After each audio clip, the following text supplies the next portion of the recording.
সূরা ফাতিহার কিছু ব্যাপার সত্যি অসাধারণ, আমার কাছে এগুলো অতুলনীয় মনে হয়।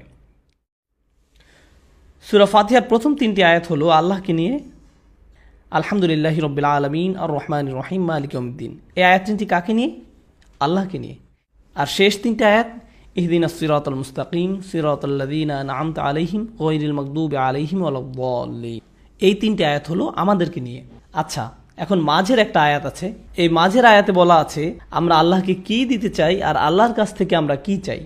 আমরা আল্লাহকে দিতে চাই আমাদের আনুগত্য, আর আল্লাহর কাছ থেকে আমরা চাই সাহায্য।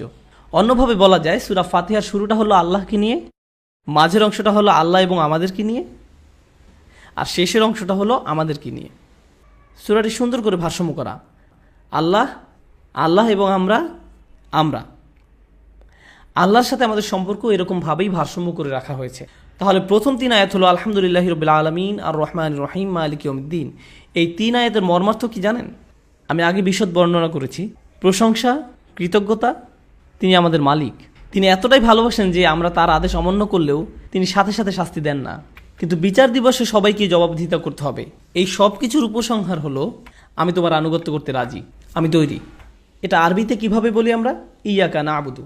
মানে প্রথম অংশের উপসংহার হলো ইয়াকা না'বুদু। এর পরের অংশটা কি? ইয়াকা নাস্তাঈন, আমরা আপনার সাহায্য চাচ্ছি। খেয়াল করে দেখুন সূরা ফাতিহার বাকি অংশে আমরা কিন্তু সাহায্যই চাচ্ছি।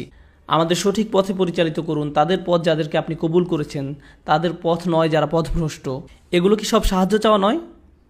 মানে ইয়াকা না'বুদু হলো প্রথম অংশের উপসংহার, আর ইয়াকা নাস্তাঈন হলো পরের অংশের সূচনা। কত সুন্দরভাবে ভারসাম্য করা আছে সূরাটিতে, অতুলনীয় ভারসাম্য।